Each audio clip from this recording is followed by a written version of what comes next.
네, 오늘은 눌러앉아 살아야 할 땅, 눌러앉아 살아야 할 땅이라는 제목으로 말씀을 나누겠는데요.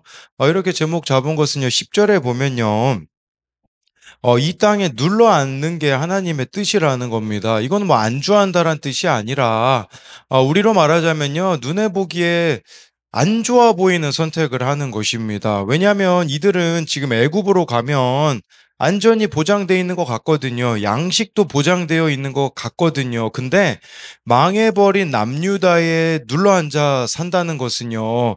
막연한 길을 선택하는 것이라고 볼 수가 있습니다. 우리에게 중요한 것은요.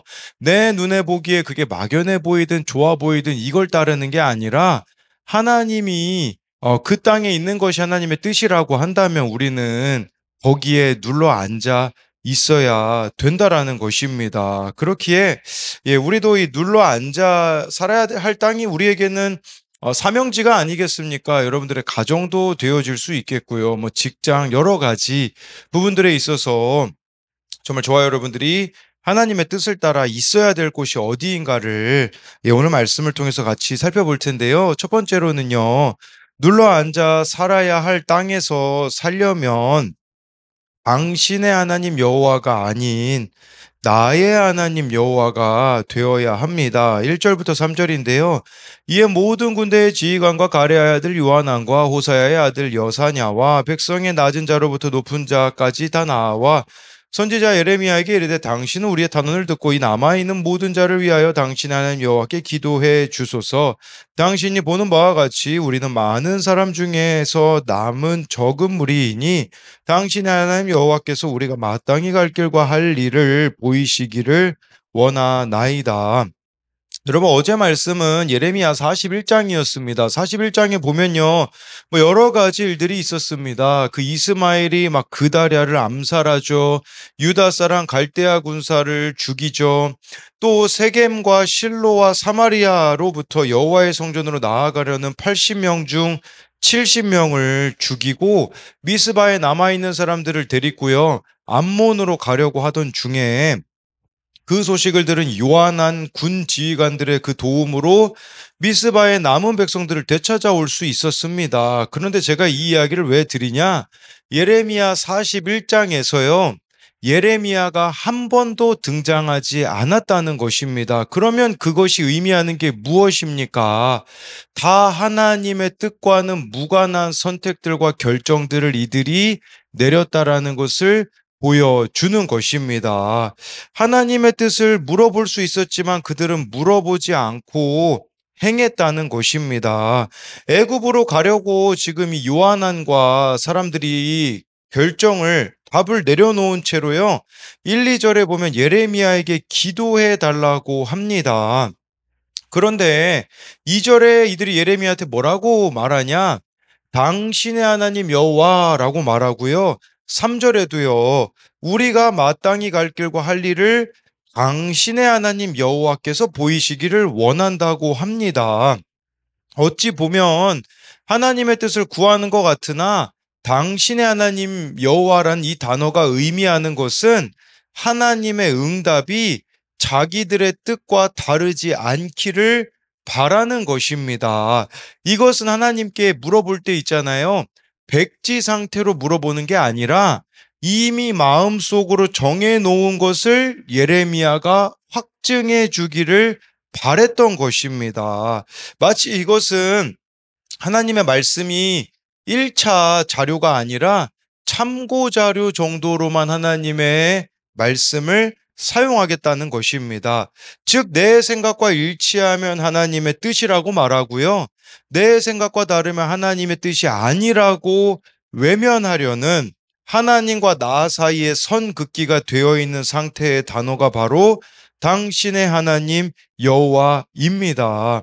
여러분 이런 현상은 지금 이 시대에도 일어납니다. 하나님을 믿는데 같은 하나님이 아니라 다른 하나님을 믿고 있습니다. 왜 그런 일이 벌어지겠습니까? 하나님을 믿는다라고는 하지만 하나님의 뜻보다 하나님보다는 내 감정, 내 생각, 내 자신이 더 중요하기 때문입니다. 그렇다면 하나님을 저와 여러분들이 바르게 믿고 3절의 표현처럼 마땅히 갈 길과 할 일을 인도받기 위해 필요한 것은 말씀을 그 무엇보다 앞세우는 것이라고 할 수 있습니다. 그러니까 내 생각과 맞지 않더라도 내 감정과 맞지 않다고 할지라도 말씀이 그러다 하시면 믿고 나아가는 것이 나의 하나님 여호와가 되는 것입니다. 4절에 선지자 예레미야가 그들에게 이르되 내가 너희 말을 들었은즉 너희 말대로 너희 하나님 여호와께 기도하고 무릇 여호와께서 너희에게 응답하시는 것을 숨김이 없이 너희에게 말하리라. 예레미야는요, 이들의 말대로 여호와께 기도한다고 하는데, 너희 하나님 여호와라고 말합니다. 이게 뭘 말하겠습니까? 내가 믿는 하나님과 당신들이 믿는 하나님이 같다라는 것이죠. 그렇기 때문에 어떤 응답을 하든지 따라오라라고 지금 예레미야가 말씀해주고 있는 것입니다. 그리고 여호와께서 응답하시는 것을 숨김이 없이 너희에게 말한다라고 하는데, 여러분, 이것은 숨김이 없이 예레미야 입장에서 말하는 것은 쉽지 않은 일입니다. 분명히 하나님이 예레미야에게 주신 응답이 이들의 마음을 불편하게 할 수 있겠지만, 예레미야는 그들의 눈치를 보지 않고 담대히 전하겠다고 말한 것입니다. 여러분, 예레미야는요, 달라진 적이 없습니다. 이걸 기억하셔야 됩니다. 그 남유다가 바벨론에게 멸망할 때도요, 이것은 하나님의 심판이니 바벨론에게 항복해야 됩니다. 라고 말씀을 전했던 사람이고요. 이 남유다가 멸망당한 후에도 동일한 맥락으로 변함없는 길을 가고 있는 것입니다. 뭐 상황에 따라 바뀌지 않고 환경에 따라 바뀌지 않는 일관성 있는 모습이 예레미야에게 있었다라는 것입니다. 이게 바로 우리들에게도 필요한 모습이라고 볼 수가 있습니다. 5, 6절을 보면요. 그들이 예레미야에게 이르되 우리가 당신의 하나님 여호와께서 당신을 보내사 우리에게 이르시는 모든 말씀대로 행하리이다. 여호와께서는 우리 가운데에 진실하고 성실한 증인이 되시옵소서. 우리가 당신을 우리 하나님 여호와께 보내면 그의 목소리가 우리에게 좋든지 좋지 않든지를 막론하고 순종하려 함이라. 우리가 우리 하나님 여호와의 목소리를 순종하면 우리에게 복이 있으리이다 하니라. 그들이 예레미야에게 말씀대로 순종하겠다고 합니다. 그런데 여기 5절에서 중요한 표현 중에 하나는 뭐냐면 여호와께서는 우리 가운데 진실하고 성실한 증인이 되시옵소서, 이 부분입니다. 여러분, 이것은요, 우리로 말하자면 이런 의미가 될 수 있어요. 여호와께서는 속지 않으시는 분이다라는 것을 인정해야 된다라는 뜻입니다.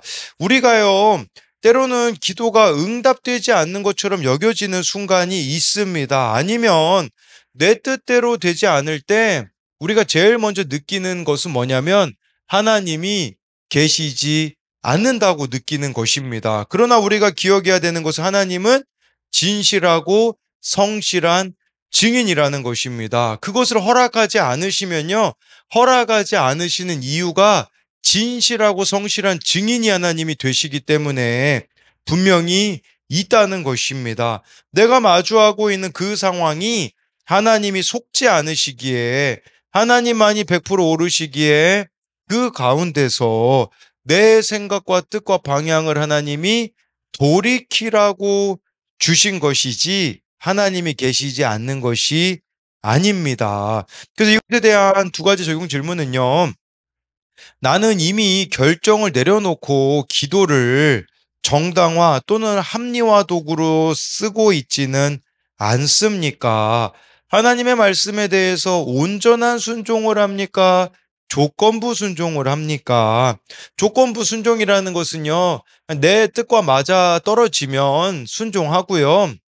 네, 온전한 순종이라는 것은 내 뜻과 다를지라도 우리가 하나님께 대하여서 그렇게 순종하는 자가 되고 있느냐는 것입니다. 또 한 가지는요, 진실하고 성실한 증인이신 하나님의 오르심을 인정합니까?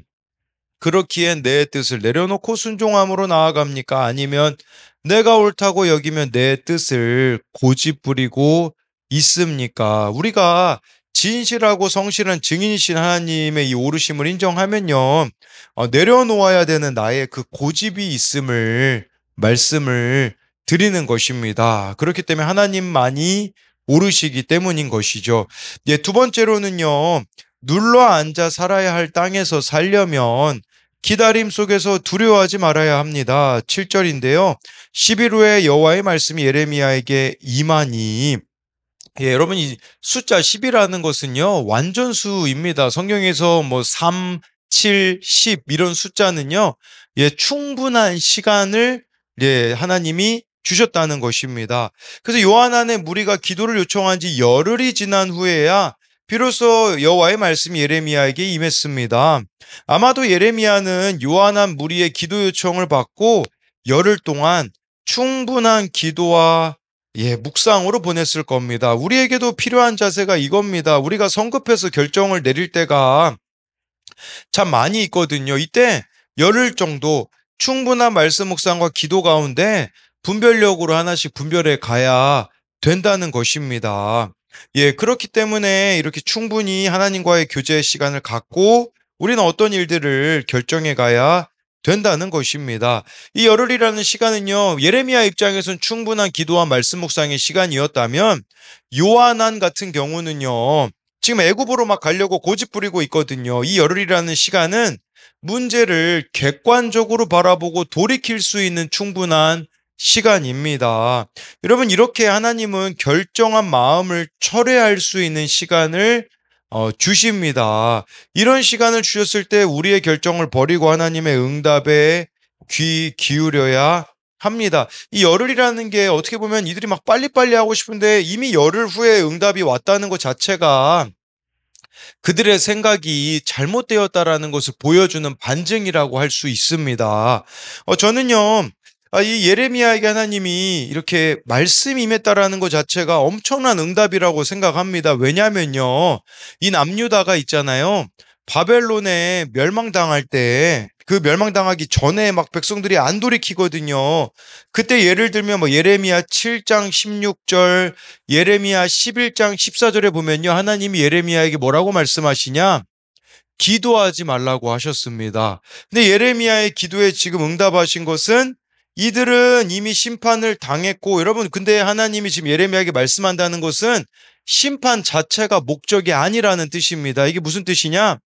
심판의 목적은 망함에 있지 않고 회복과 구원에 있기 때문에 이들이 돌이키기를 원하셨기에 하나님은 예레미야의 기도에 응답하신 것입니다. 그 응답이 10절에 나옵니다. 너희가 이 땅에 눌러앉아 산다면 내가 너희를 세우고 헐지 아니하며 너희를 신고 뽑지 아니하리니 이는 내가 너희에게 내린 재난에 대하여 뜻을 돌이킴이라.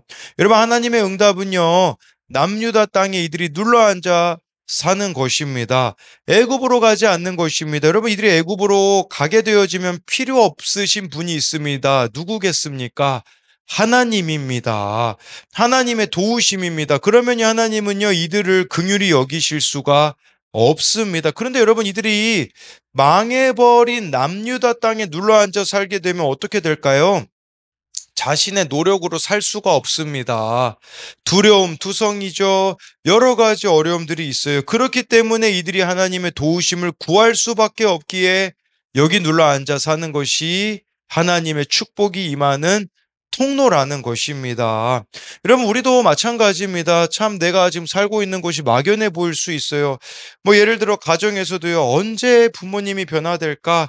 언제 자녀들이 변화될까? 이런 막연함 속에 우리가 하나님의 도우심을 구하면서 살아가고 있는 그곳이 저와 여러분들이 눌러 앉아 있어야 되는, 여호와의 이름을 부를 수밖에 없는 그곳이 축복의 땅이라는 것을 기억해야 되는 것입니다. 11절 12절에요. 여호와의 말씀이니라 너희는 너희가 두려워하는 바벨론의 왕을 겁내지 말라. 내가 너희와 함께 있어 너희를 구원하며 그의 손에서 너희를 건지리니 두려워하지 말라. 내가 너희를 불쌍히 여기리니 그도 너희를 불쌍히 여겨 너희를 너희 본향으로 돌려보내리라 하셨느니라. 여러분, 이들이 너무 두려워가지고 지금 애굽 가고 싶어하는 걸 하나님이 알고 계세요. 그래서 여러분, 이 11절에 두려워하다, 겁내다라는 단어, 이게 같은 단어거든요. 야레라는 이 동사가 3번이나 나옵니다. 그러니까 두려워하지 말라고, 바벨론 왕 두려워하지 말라고 하나님이 말씀해 주고 있어요. 그리고 12절에요. 내가 너희를 불쌍히 여기겠다. 그도 너희를 불쌍히 여겨라는 것을 여기서 말하는 그는요. 바벨론 왕이거든요. 근데 여러분 바벨론 왕 이전에 하나님이 먼저 나온다라는 것을 기억해야 합니다. 이것은 그 당시는 바벨론이 초강대국이었기 때문에 전 세계를 막 좌지우지하는 주권자로 보일 수 있지만 진짜 주권자는 바벨론 왕이 아니라 하나님이라는 것입니다. 지금 여러분 이 시대도 마찬가지예요. 열방이 막 혼란스럽잖아요. 그러면 막 우리는 두려워요. 근데 두려워할 필요가 없다는 것입니다. 왜냐하면 이 열방을 다스리고 계시는 분은 하나님입니다. 여러분 대한민국도 보십시오. 지금 두려울 일들이 얼마나 많이 있습니까? 이때 우리가 해야 되는 것은 무엇입니까? 두려워할 것이 아니라 주권자이신 하나님께 기도하며 나아가야 된다는 것입니다. 예, 그렇기 때문에 하나님의 주권이 바벨론 왕의 통치 주권보다 우월하다라는 이 사실을 잊어서는 안 된다는 것입니다. 13, 14절을 이제 마지막으로 보면요. 그러나 만일 너희가 너희 하나님 여호와의 말씀을 복종하지 아니하고 말하기를 우리는 이 땅에 살지 아니하리라 하며 또 너희가 말하기를 아니라 우리는 전쟁도 보이지 아니하며 나팔 소리도 들리지 아니하며 양식의 궁핍도 당하지 아니하는 애굽 땅으로 들어가 살리라 하면 잘못 되리라. 예, 이 말씀은요. 그러나 이들이 하나님 여호와의 말씀에 복종하지 않고 애굽으로 살겠다고 결정하면서 자기 합리화를 하잖아요. 근데 뭐라고 자기 합리화를 하냐? 애굽에는 전쟁도 없을 거다. 나팔 소리 이건 전쟁 알리는 신호음도 없을 거다. 그리고 양식의 궁핍도 당하지 않을 거라고 생각하는 그 착각을 하나님이 버리라는 것입니다. 청룡용 큐티 묵상 간증 백투더 애굽에 보면요. 우리 모두가 좀 다 애굽으로 돌아가고 싶어 하는 마음이 있거든요. 이 애굽으로 돌아간다는 것은 편안한 삶, 안락한 삶, 부족함이 없는 삶으로 돌아가고 싶어 하는 모습이 있을 수 있는데, 이분은 결혼하고 보니까 애굽으로 돌아가고 싶었다고 합니다. 거기 이런 내용이 나옵니다. 막상 결혼해 보니 제 개인 시간은 줄어들고 반대로 해야 할 집안일은 늘어났습니다. 이스라엘 백성에게 전쟁도 나팔 소리도 없고 양식에 궁핍도 없는 애굽 땅이 좋아 보였듯이 저 역시 나 혼자만의 자유 시간이 있던 미혼 시절이 그리웠습니다. 그래서 회사 퇴근 후 쌓여 있는 집안일을 보거나 아내가 한 집안일이 제 눈에 차지 않으면 아내에게 혈기를 쏟아냈습니다. 아내는 저의 이런 모습 때문에 숨막혀 했고 저희 부부의 갈등은 점점 커져갔습니다. 두렵기 때문에 못한 부분이 나옵니다. 부부 소그룹의 이런 모습을 솔직히 나누고 처방을 받았어야 하는데 이스라엘이 바벨론 왕을 두려워했듯 저도 말을 꺼내기가 두려웠습니다. 소그룹 식구들에게 제 혈기 많고 고집스러운 제 모습을 나누면 모두에게 판단과 정죄를 받을 것 같았기 때문입니다. 그러나 매주 주일 설교 말씀을 들으며 제가 저의 과도한 기준으로 아내를 힘들게 했음을 인정하게 되니 소그룹에서 제 부끄러운 모습들을 꺼낼 수 있었습니다. 걱정과는 다르게 소그룹 지체들은 저와 아내를 깊이 공감해 주었고 특히 저희 부부의 이런 갈등이 신혼 초에 겪을 수 있는 자연스러운 일임을 알려주셨습니다. 그리고 저는 혼자만의 시간을 아내보다 더 중요하게 여기고 아내를 탓했던 제 이기심과 혈기를 회개하며 아내에게도 용서를 구했습니다. 여러분 마찬가지로 우리도요. 애굽으로 가고 싶어하는 그 마음이 있어요. 그것은 하나님 없는 편안함, 예, 하나님 없는 안정감을 누리고 싶어하는 그 애굽을 예, 우리가 버려야 한다는 것입니다. 그래서 이것에 대한 적용 질문은요. 객관적으로 문제를 바라보기 위해서 충분히 말씀에 묻고 공동체에 묻고 있습니까? 이것은 10일이라는 그 숫자로 설명을 드렸죠. 그래서 이 10일 후에 예레미야에게 하나님의 응답하셨던 것처럼 우리도 어떤 문제가 있으면요. 바로바로 내 뜻대로 결정하는 게 아니라 10일이라는 이 충분한 시간을 가지고 결정해야 된다라는 것으로 만든 질문입니다. 또 한 가지는요. 현재 나는 어떤 결정을 앞두고 있습니까? 눈에 보이는 안정과 편안함을 따릅니까? 예, 여러분 이것은 애굽을 내가 선택하고 싶은 마음을 뜻하겠죠. 하나님의 약속을 믿고 따라갑니까? 이것은 남유다에 눌러 앉아 있어야 된다라는 하나님의 응답인 거죠. 불편해 보여도 하나님 인도하시는 자리에 머물게 씁니까? 그래서 오늘 말씀을 요약하면요. 눌러 앉아 살아야 할 땅에서 살려면 첫 번째로는요. 당신의 하나님 여호와가 아니라 나의 하나님 여호와가 되어야 합니다. 나의 하나님 여호와라는 것은 말씀을 통해 만나는 하나님이라고 설명을 드렸습니다. 눌러 앉아야 할 땅에서 살려면 두 번째로 기다림 속에서 두려워하지 말아야 합니다. 이 기다림이라는 것은 10일 후에 응답이 되어진 거. 또 바벨론이 두렵기 때문에 이들이 애굽으로 가려고 하고 있는 그 두려움을 버려야 된다라는 것입니다. 네, 기도하겠습니다. 살아계신 하나님, 저 오늘 말씀에 애굽으로 가고 싶어하는 우리의 모습이 있습니다. 그래서 뜻을 다 정해놓고서는 하나님 이대로 응답해 주셔야 됩니다. 내 뜻대로 응답해 주셔야 합니다라고 우리가 그렇게 하나님을 내 뜻에 끼워 맞추게 할 때가 있습니다. 그러나 오늘 말씀에 10일이라는 후에 하나님의 응답이 예레미야에게 임한 것처럼 우리도 충분히 말씀 묵상하고 기도하고 또 자기 객관화하는 시간을 갖고 공동체에 물으며 하나님이 원하시는 뜻대로 나아갈 수 있도록 은혜를 베풀어 주옵소서.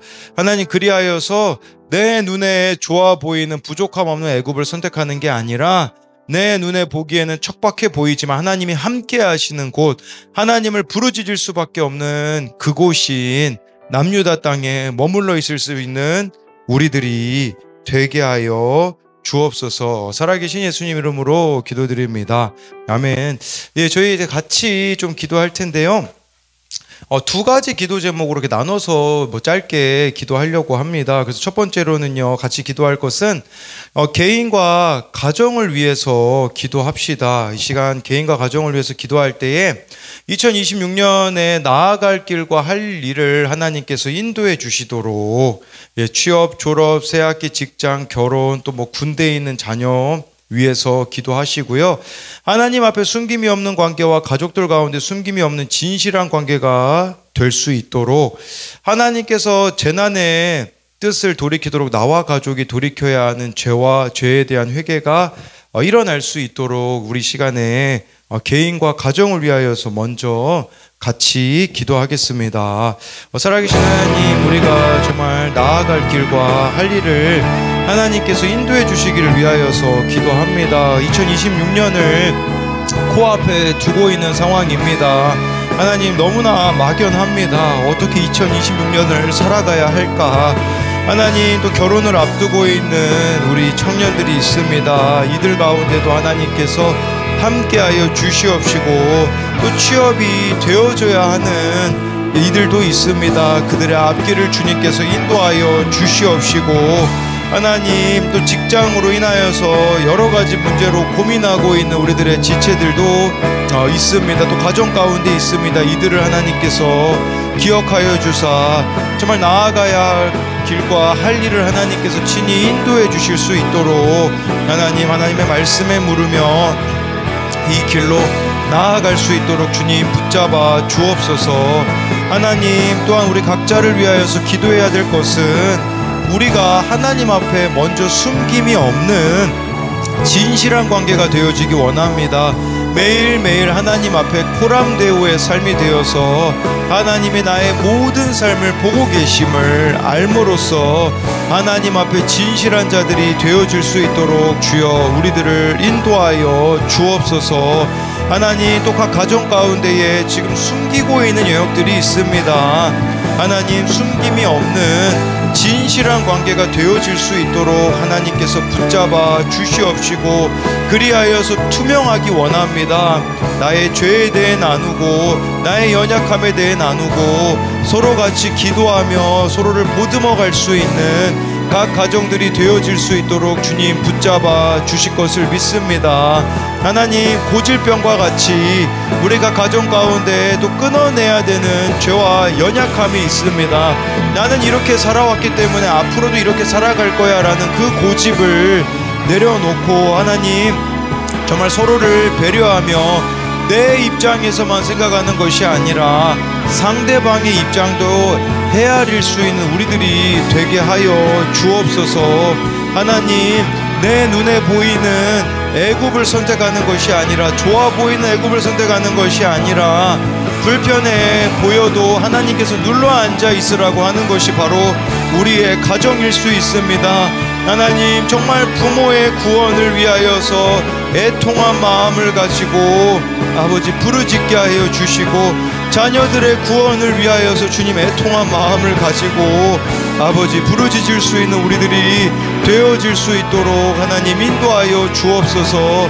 하나님의 긍휼하심을 구할 수밖에 없는 그곳이 약속의 땅입니다. 그렇기에 하나님, 정말 우리가 주님의 긍휼하심을 구하며 지금 내가 두려워하고 있는 이 문제들을 하나님 앞에 내어놓으며 나아가기 원하오니, 주님께서 그 가운데 우리 가운데 함께하여 주사 하나님 모든 두려움으로부터 벗어나게 하여 주시옵시고, 하나님의 은혜를 구하며 나아가오니 우리 주님께서 함께하시고 은혜 베풀어 주실 것을 믿습니다.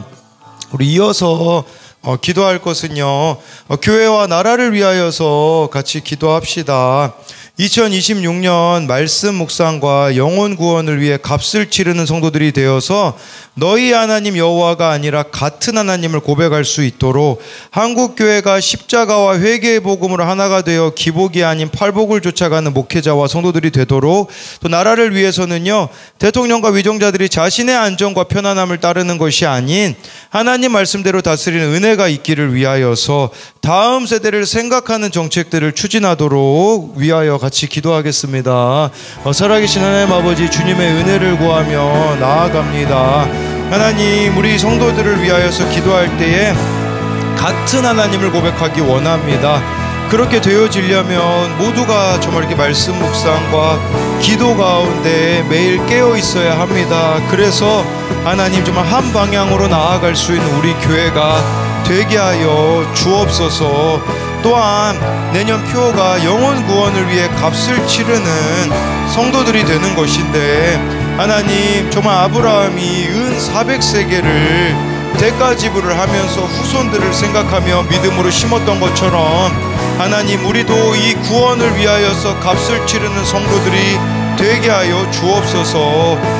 너희 하나님 여호와가 아니라 같은 하나님을 고백하게 되어져서 하나님, 내년에는 영혼 구원의 열매, 영혼 구원의 결실을 맺는 우리들이 되게 하여 주옵소서. 하나님, 또한 한국교회를 위하여서 기도하며 나아갈 때에 정말 이 한국교회가 십자가와 회개의 복음으로 하나가 되어서 기복이 아닌 팔복을 쫓아가는 목회자와 성도들이 되게 하여 주옵소서. 하나님, 정말 같은 하나님이 아니라 다른 하나님을 고백하고 있는 것이 한국교회의 모습입니다. 예수 그리스도의 이름으로 하나가 되어서 더 나아가 하나님, 우리 생각엔 하나 되기 너무 어려워 보이는 저 북한과 하나가 되게 하여 주옵소서. 십자가 복음으로 통일되는 그 역사들이 일어날 수 있도록 주님 함께하여 주옵소서. 하나님, 또 이 나라를 위하여서 기도할 때에 대통령과 위정자들이 애굽으로 가지 않게 하여 주옵소서. 애굽으로 간다는 것은 자신의 안전과 편안함만을 따르는 것입니다. 자신의 이 안전과 편안함을 따르는 것이 아닌 정말 남유다 땅에 눌러 앉기 원합니다. 하나님 말씀대로 다스리는 은혜가 있게 하여 주옵소서. 그리하여서 차별금지법이 통과되지 않게 하여 주실 것을 믿습니다. 하나님, 정말 또 태아 생명보호법이 제정되어지게 하여 주사 하나님, 이 땅 가운데 낙태의 죄가 끊어지는 은혜가 있게 하여 주옵소서. 지금 이렇게 새로운 생명들이 이 땅 가운데 태어나지 않고 있는 것은 바로 우리들의 죄의 결과라는 것을 직시할 수 있도록 하나님 함께 하시고, 또 다음 세대를 생각하는 정책들을 추진하게 하여 주옵소서.